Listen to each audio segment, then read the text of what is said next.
So now let's take a look at what we got going on in the simulcast races around the country.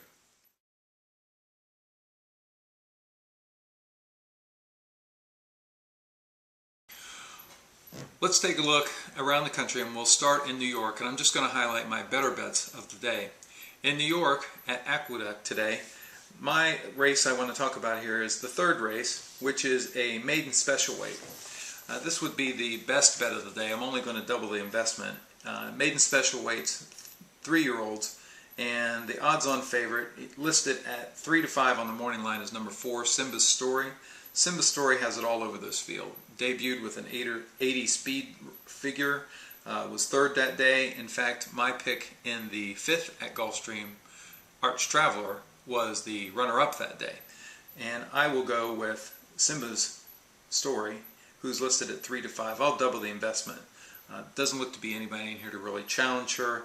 Have to be a big surprise. On top of that, ridden by leading New York rider Ramon Dominguez, top trainer Todd Pletcher trains.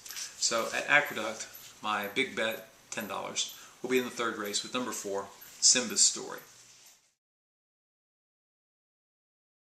Let's now turn our attention to Tampa Bay Downs. There are 2 races I want to talk about here in Tampa Bay Downs. My bet of the day at Tampa Bay Downs is in the feature race, the 27th running of the Gasparilla. And I like the morning line favorite, number 8, Devilish Lady.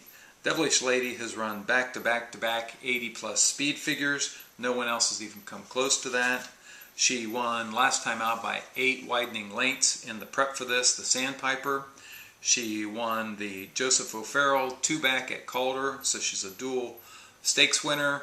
Daniel Centeno, top local rider, is up. He's been working well, just looks much the best for me. She is listed on the morning line at a very nice 9 to 5. We'll probably be lucky to get 3 to 5. The other race that I like in here is in the 9th race. It is the Pasco, the co-feature on the day. Everybody is probably going to be on Manicero, the 5-horse, who is listed at 7 to 2. I like Read the Contract. Read the Contract debuted at Saratoga, so they must have thought something of him. He was second as they hit the turn that day. Then he bled and was eased. Came back in November at Aqueduct for Richard Violette, and he walked with it. He set the pace and drew off to win by 8 widening lengths. He earned a 98 speed figure that day. Granted, probably going to regress off of that, but what I really like is the fact that Violette is 19% off the shelf, like this. Alex Solis rode Read the Contract in New York and follows him here to Tampa today. He's a 3-year-old, has every chance to run equally as well. Even if he stepped back into the mid-80s, I think he would win here. So I will double the investment on number 2, Read the Contract, in the 9th at Tampa.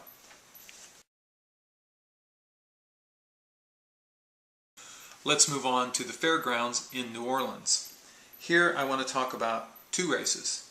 The first is the first of 2 stakes races. It is the John E. Jackson Jr. Memorial. This race is at 5.5 furlongs on the main track.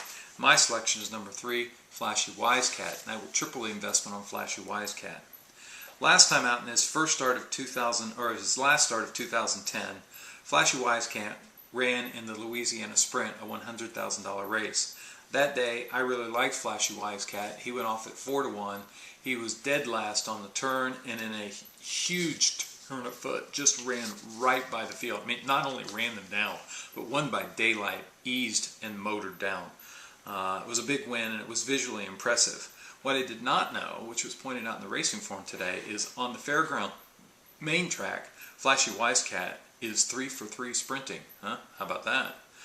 Today, I don't think he gets quite as much of a good pace setup. Granted, the distance is a 0.5 furlong shorter at 5.5 furlongs.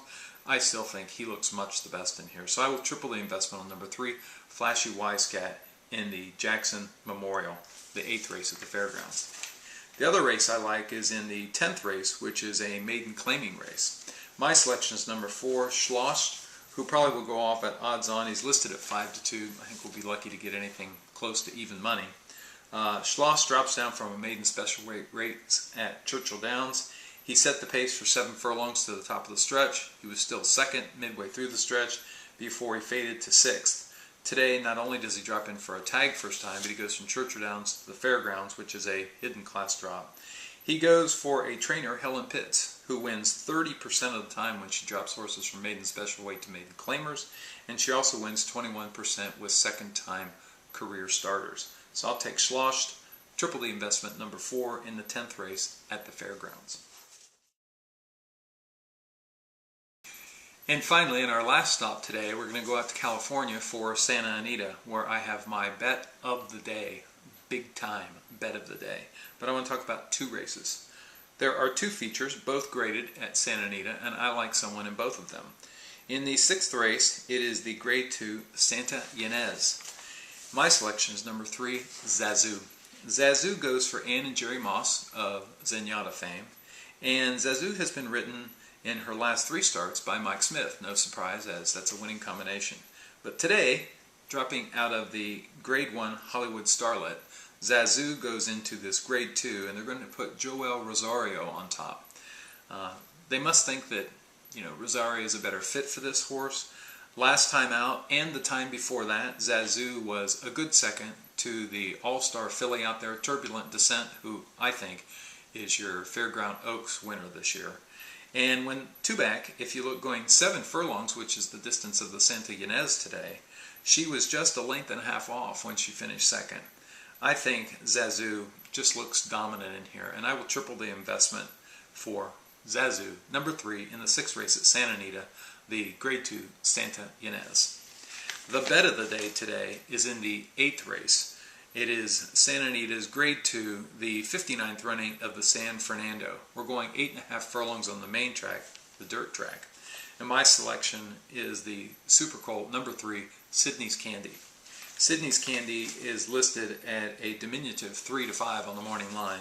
Probably going to be 1-5 when they go to post. But Sydney's Candy, last time out, was my bet of the day on the Santa Anita dirt, going a mile, and he won the Sir Beaufort handily, winning by over 7 lengths. What's impressive about that is coming off the layoff, coming off the turf, to run back on the main track dirt, he set fractions of 45 and change and 108 and change before drawing off easily the best that day. There's no other speed in here. Sydney's Candy goes right to the front. Even if he's pressured a little bit, nobody can run those kind of fractions with him. He is Brad Free's best bet of the day. He's the lone speed of the race. Sydney's Candy 3-5. I'll go at least $50 to win on Sydney's Candy. Just as a side note, this week at Gulfstream, I'm 0 for 13. So I'm looking to have a big day tomorrow because the odds are in my favor that I'll bounce back. Although I mention this because if you're betting with me, you might want to be a little bit careful because it seems like I'm in the low end of a cycle. But I think tomorrow I bounce back. We'll come back tomorrow, take a look at the results of the day. Hopefully I'll have good news to report.